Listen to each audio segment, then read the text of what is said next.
B. Collins. Peter B. Collins, news and comment.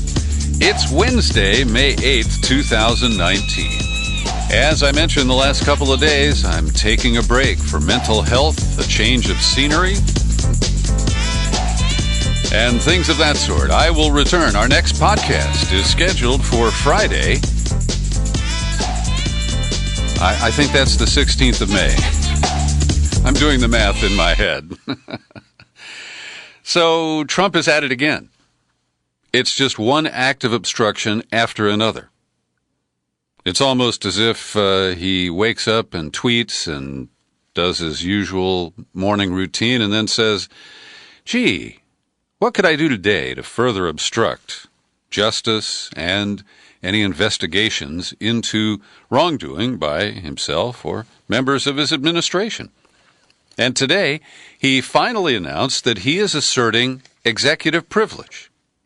It's a dubious claim because he is saying that the redacted information and the underlying evidence of the Mueller report is covered by executive privilege. Now, I'm not enough of a legal scholar to sort this out because Bob Mueller works for the Justice Department. He was not an independent counsel, and so nominally, he reported to the president. But it is bizarre. After the redacted report has already been issued, for the administration to claim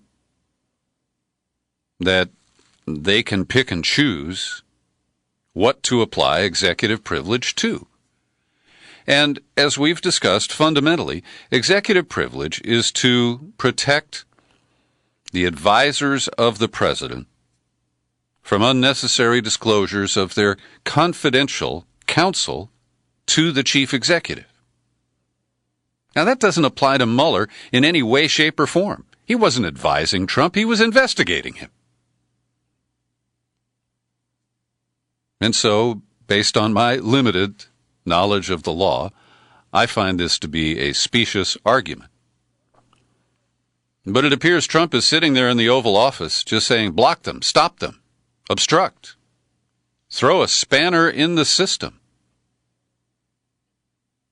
And it appears his aides are complying, and his lawyers too.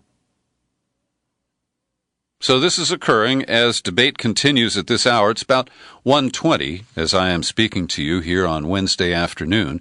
And I just checked, and the hearings in the House Judiciary Committee continue as they deliberate over a contempt of Congress citation against Attorney General William Barr. Now, these contempt citations have been issued some dozen times before. And it's interesting that one of the more recent ones goes back to the 1980s when Ann Gorsuch was the director of the EPA under Reagan. Her little boy is now a Supreme Court justice, right? So there is some history here. But the contempt of Congress citation, while it does make headlines for a day or two, doesn't mean diddly. It really, didn't affect Eric Holder as Attorney General when he was cited for contempt of Congress.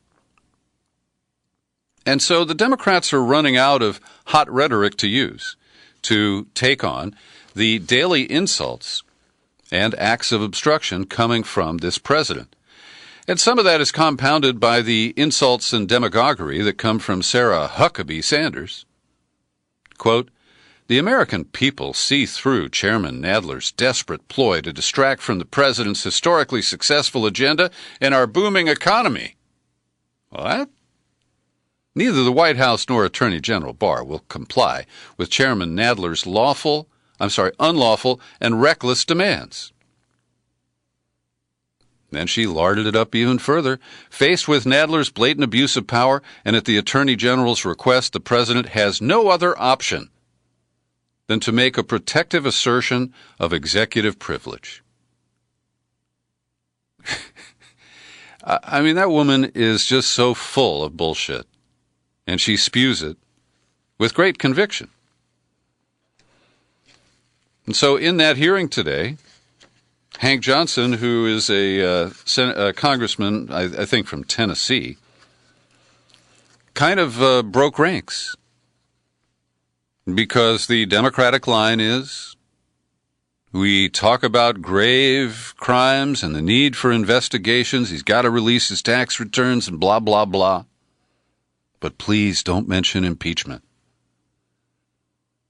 But Johnson said Congress has constitutional responsibilities to engage in, one of which is possibly impeachment.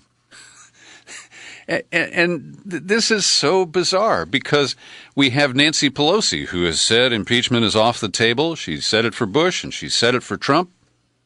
Yesterday, I mentioned she was in New York. It turns out it was Ithaca, New York. She was at Cornell University. And she said that he's goading us into impeachment. I used the term dare in Monday's podcast. And today, Pelosi, at a conference in Washington, D.C., where she was interviewed by a reporter from the Washington Post, Robert Costa, she said that Trump is becoming self-impeachable. Now, is that like, checking your own groceries at the robot check stand? She said, the point is that every single day, whether it's obstruction of having people come to the table with facts, ignoring subpoenas, every single day the president is making a case. He's becoming self-impeachable in terms of some of the things that he is doing. Now, what does that actually mean? Because I understand what she's trying to say, but no one can impeach oneself. And it kind of reminds me of Bill Clinton's construction of, oral sex, and it depends on what the meaning of is. And it is cartoonish. Because at a time when the Democrats should be confronting this president, responding to his obstruction by clearly opening impeachment proceedings, that would be an investigation, he is laughing at them, and he continues to taunt them and up the ante on a daily basis. And once again, I'm left shaking my head at the wussiness, the actual cowardice of the Democrats, who really don't have a way out of this situation except to impeach the guy. And they keep dithering. And as they dither, he gains ground, he solidifies his base, and he creates the perception that if impeachment is pursued, that it would just be another witch hunt that would redound to his benefit, because he can play the victim and tweet his little butt off every day about those Democrats and their witch hunts. The way to overcome that is to confront him, to produce the evidence of crimes, to indict the president, and at minimum to force the 20-plus Republican senators up for re-election next year to take a position. Do you support a criminal president who's been charged with this level of obstruction of justice and other crimes? Or are you going to just duck and hope that you can ride this out? They have to make it so costly for Republicans politically that they have no choice but to honor the Constitution and to vote to remove him. I know it's a heavy lift, a long odds, but I don't see any other way to proceed. And as the Democrats just wring their hands and talk around the subject, they weaken their position on a daily basis. So we have the aircraft carrier group Abraham Lincoln steaming for the Persian Gulf or nearby, and Iran has responded to the increased threats from the United States by announcing on the anniversary of Trump's unilateral withdrawal, breaching of the Iran nuclear agreement, that they will start enriching uranium in 60 days if the European countries don't bolt from the U.S. sanctions regime and resume selling oil and doing banking activities with the nation of Iran. Now, this is a very potent threat. And I have to say that Trump has misjudged both Iran and North Korea. And by trying to get a denuclearization agreement with North Korea, after breaching the Iran deal, Trump sent a signal that the U.S. has no consistent policies and that we will make agreements and break them if we so choose. That has emboldened Kim Jong-un, and I think that Iran looks at Kim and says, hey, that little bozo? We are Persia. We are a country with thousands of years of history, and Iran is not Iraq. The Bolton, Pompeo, Abrams, Trump idea that they can do Israel's bidding by goading Iran into war and that it would be some kind of a cakewalk is a really dangerous and risky set of presumptions, is how I would put it. So Hassan Rouhani today announced that they will stop complying with two of its commitments under the nuclear deal. He said the path we have chosen is not the path of war, the path of diplomacy, but diplomacy with a new language and new logic. And the Trump administration is not softening its posture. They're already planning to issue a new set of sanctions against Iran, which will only make things worse. And the arrogance of the U.S. as a White House official I've never heard of named Tim Morrison said the sanctions will be announced very soon. Iran has a choice. At some point, even the mullahs will get it. Well, they do have choices. And one of them is they will not be bullied by the United States, whether you support Iran or not.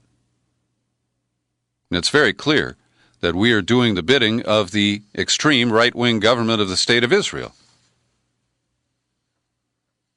And so here's a statement from Rouhani. He said, without economic progress, we will not consider any limit on enrichment, suggesting that Iran could conduct enrichment to levels closer to something that could be used in nuclear weapons. And here, the New York Times admits, quote, Iran has never been known to produce weapons-grade material. And if you read Gareth Porter and hear the interviews that we've done with him about his book Manufactured Crisis, you would know that Iran faked its nuclear program in many respects. And in particular, the Ayatollah had decreed that there would be no Iranian nuclear bomb. The rest of it was a kind of cover, a ruse to keep the U.S. off balance. And it resulted in this agreement where Iran said, okay, we haven't been enriching uranium, so we can agree to continue not enriching uranium. And the U.S. is really shooting itself in the proverbial foot. Here's a quote from a Rand Corporation analyst, Dahlia Kay. We not only disrupted an international arms agreement that Iran was complying with, we're also getting into a rift with our European allies, and we're moving Iran closer to Russia. The agreement wasn't perfect, but it contained the nuclear issue for a while. Now we're threatening our ability to contain the nuclear issue, and I would add, in the short term. And Trita Parsi, who is the head of the National Iranian-American Council, said Trump has initiated a chain reaction that will make America and the world less safe. Trump had created a bizarre situation in which Iran was more sanctioned for abiding by an international nuclear agreement than it was when the U.S. and the West accused it of violating one. And Tim Morrison, who we quoted a moment ago from the New York Times, where he was described as speaking for the White House, Well, he's on the National Security Council and Senior Director of Weapons of Mass Destruction and Biodefense at our National Security Council. And as if he was speaking for the State of Israel, he said, "Let us be clear, this is nothing less than nuclear blackmail of Europe." And he spoke at the Foundation for Defense of Democracies, which is closely linked to the Israel lobby in this country. And he said Iran cannot be trusted with any nuclear capability, has no right to enrich uranium under the Non-Proliferation Treaty, which, of course, Israel is not signed to and would be in violation of if it did. China is pushing back in the trade war with Trump, and tomorrow is when its negotiators will arrive in Washington. And they have 1 day to come to some agreement before Trump's latest threatened tariffs would go into effect. But China says if the U.S. goes ahead with its tariff measures against China, China will have to resort to necessary countermeasures. I don't think those have been specified. And as you know, I agree that there are issues with China. China is a slippery negotiator. But this kind of emotional, arbitrary approach to these negotiations is only going to cost us, and it's hitting the stock market hard this week. And I don't know about you, but my retirement is rolled up in the stock market, and it's painful to watch losses of 1% in a day because of this irrational approach to trade policy by Trump. Every day I pause for a second to thank the people who support my work here at the PBC podcast with your subscriptions. And on the list today, we've got Terry Paris in Berkeley, Dick Atlee in Maine. Just had a nice email from Dick catching up with some recent interview podcasts. Thank you, Dick. Cheryl Fleming is a monthly supporter, and so is Billy Cook in Eureka, California. You can join their ranks. All you have to do is visit peterbcollins.com, click on menu, click on Become a Subscriber. When you get to the sign-up page, the PayPal options are clear, $5, $10, $20 a month. Our $50 annual subscription earns you the bonus book, 2001, A Dystopian Utopia. See, today I could remember the subtitle. And I'd love to send you a copy of that with your new $50 annual subscription and a mailing address in the continental U.S. I also have 1 or 2 copies of Trump on the Couch available for a bonus book to a new annual subscriber. Today I'm releasing to those subscribers a brief podcast.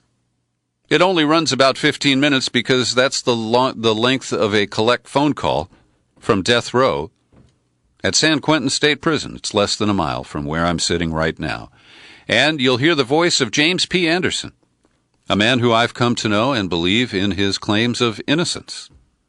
He's been on death row almost 40 years. And in this brief but pretty powerful conversation, you'll discover that James Anderson is a very smart and well-informed guy. And he describes the mood on death row when the new governor of California, Gavin Newsom, in January declared a moratorium on executions. Here's an excerpt from my conversation with James P. Anderson. I'll be releasing the phone call from death row a little bit later today to my subscribers at TuneIn, iTunes, Spreaker, Stitcher, and, of course, the home base here at peterbcollins.com. The New York Times has done some great investigative reporting. The documents they got about Donald Trump's taxes from 1985 to 1994 show him to be a big loser. And we'll delve into those details in a moment. But first, I want to make a point about journalism, because the New York Times, in its efforts to get at Trump's financial history, has done some great reporting. And they rely on people who leaked Trump's tax records to them. This is the same process that Julian Assange and WikiLeaks used to reveal American secrets that American citizens had a right to know about. And as I praise the Times for the work it has done on Trump's finances, I slam the Times for its failure to stand for Julian Assange.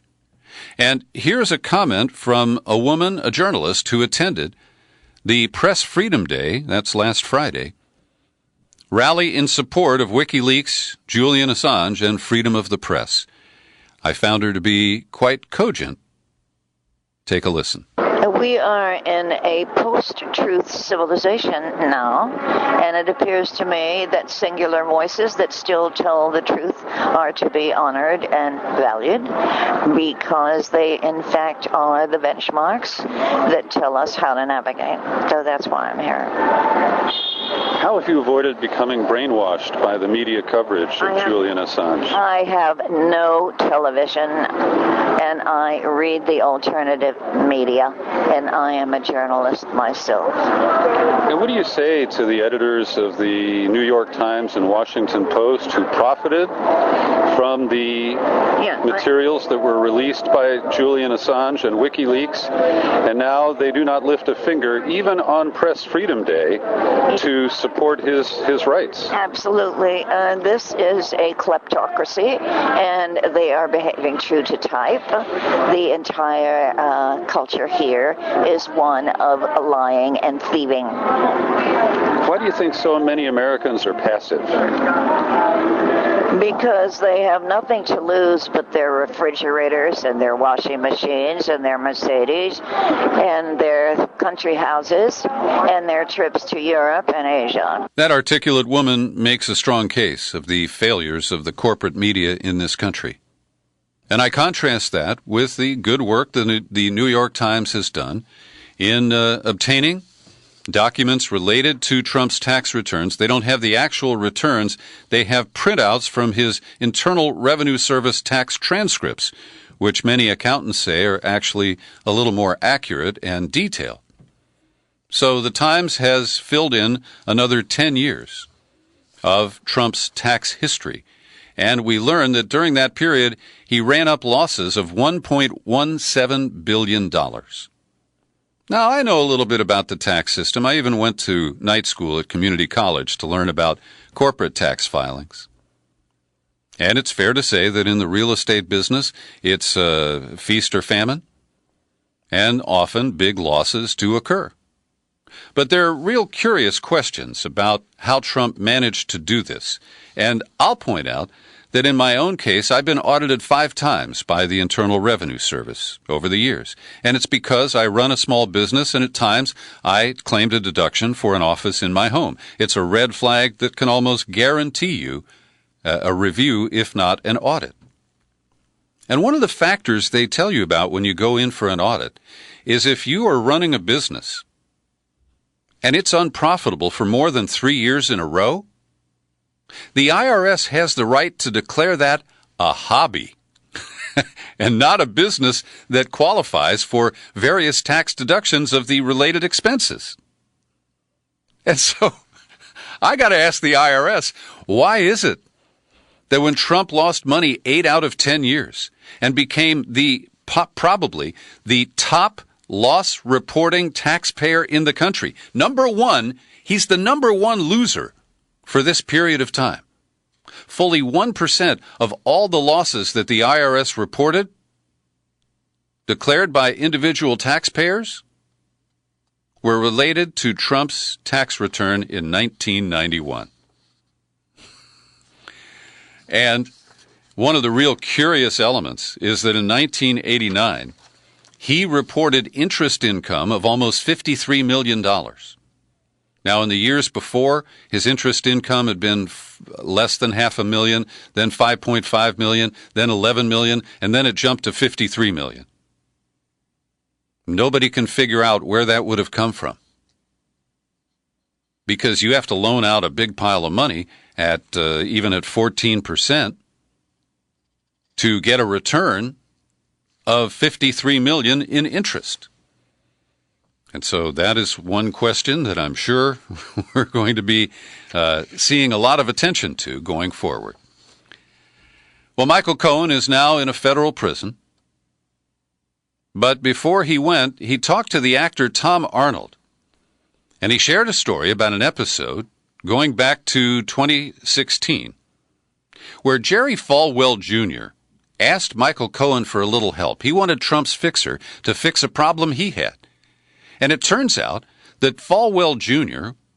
was being subject to attempted blackmail by an unknown individual who had acquired photos of Jerry Falwell Jr., and it doesn't sound like there's a mistress involved, but there's sex photos apparently with him and his wife. So Michael Cohen flew to Florida. He met with the person who claimed to have the photos. He threatened that he would go to law enforcement if they followed through on the blackmail attempt. But Michael Cohen retained a copy of at least one of those photos. And people are speculating about whether that is what prompted Falwell Jr. to drop his support for other candidates and focus in on the not-so-religious Donald Trump. And Falwell Jr. issued the endorsement at a critical time. I think it was during the Iowa caucuses in 2016. And he's also said things like about Trump, Jesus said, "Judge not, lest ye be judged." Let's stop trying to choose the political leaders who we believe are the most godly, because in reality, only God knows people's hearts, and you and I don't. We're all sinners. So that's a fascinating little backstory. And it shows the corruptibility of the Christian right in this country and how slavishly they have remained silent in the face of moral failing after moral failing by individual one. Today at The Intercept, James Risen, the formerly respected New York Times Pulitzer Prize-winning investigative reporter, has another curious piece. He asks if Robert Mueller intentionally came up short in the special counsel's investigation. Now, I've called it limited hangout, but for very different reasons. And so Risen speculates that Mueller knew what he was doing and that he took very conservative positions about indicting Trump, about claiming the so-called collusion or conspiracy between Trump campaign operatives and the Russians. He goes after Rod Rosenstein, and I think that challenge is legit. Rosenstein told Trump that he could land the plane, urging him not to fire Rosenstein before the Mueller investigation was completed. And Risen complains that Mueller decides just about every close call in Trump's favor. And he relates to the history of Bob Mueller, who, when he discovered that Bush was permitting torture of prisoners and other detainees, that Mueller pulled off FBI agents and told them not to participate in torture. But he took no action to stop the torture that was going on or to prosecute or investigate those who were responsible. And I think that is a good example of the role that Bob Mueller plays as a made man in the deep state who always protected his cronies. But James Risen doesn't have any interest in the British operation that I've talked about Stephen Halper and Joseph Mifsud and the Richard Dearlove and all of those people who were very early on deployed in the Trump investigation. And Risen appears to accept the argument that's only recently been floated. He says Trump ultimately fired Comey for refusing to publicly clear him and reacted in fury when Jeff Sessions recused himself from the investigation. Well, let's recall, the first reason offered, the rationale that was written up by Rod Rosenstein, was that Comey was being fired for bungling the Hillary Clinton email investigation. Then Trump blurted out that he fired Comey because of the Russia investigation. And now it's because he failed to publicly clear Trump? So I just find this an unusual and very how can I put it? His approach is this very selective review of the Mueller report, still looking for ways to keep the Russiagate scenario alive. Senator Ron Wyden is demanding answers from Homeland Security and the cybersecurity firm Looking Glass Cyber Solutions after it was discovered that Looking Glass had sent information to Homeland Security about First Amendment lawful protests of Trump's immigration policies, including family separation. And I'm glad that Wyden is continuing to pursue that. This was so distressing when I found this at the Washington Post today. I knew that Trump has sharply limited the admission of refugees from Syria and other Muslim countries into the United States. In fiscal year 2016, the United States admitted less than 13,000 Syrian refugees. In fiscal 2018, the number was reduced to less than 162. Yes, the drawbridge is up at Fortress America, and even in the wars that we have a responsibility for, the refugees who have fled because of our imperial interventions, there is no room here in the American castle. And in a minor surprise, the ostensibly Ninth Circuit Court of Appeals here in San Francisco, in a gift to Trump, is permitting the administration to send asylum-seeking immigrants who cross the southern border back to Mexico to wait while their cases are dragged out for years. I think this is a real wrong move, and I hope that it will be corrected either through a full review by the entire Ninth Circuit or, well, it's hard to count on today's Supreme Court, but that's a stinker, that's for sure. The Arctic Council issued an annual report. It's made up of 8 Arctic countries. The U.S. is a member. And at our insistence, their latest report doesn't include a single reference to climate change or the Paris Climate Agreement. And we can stick our heads in the sand or in the iceberg or in the Bering Sea, but it won't change the outcome. We are just intensifying it. In Georgia, the governor, who shouldn't be governor, Brian Kemp, the guy who stole the seat from Stacey Abrams, this week he signed the 6-week abortion ban. And Busy Phillips, a talk show host that I'm not aware of, but younger people confirm that she has a show, she disclosed that she had an abortion when she was 15. And she's telling us because she's genuinely scared for women and girls all over this country.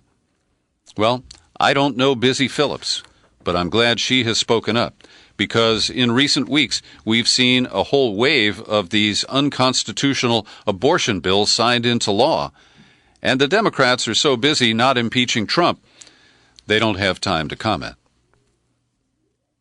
We're expecting Uber to go public, offering its initial public offering as soon as tomorrow.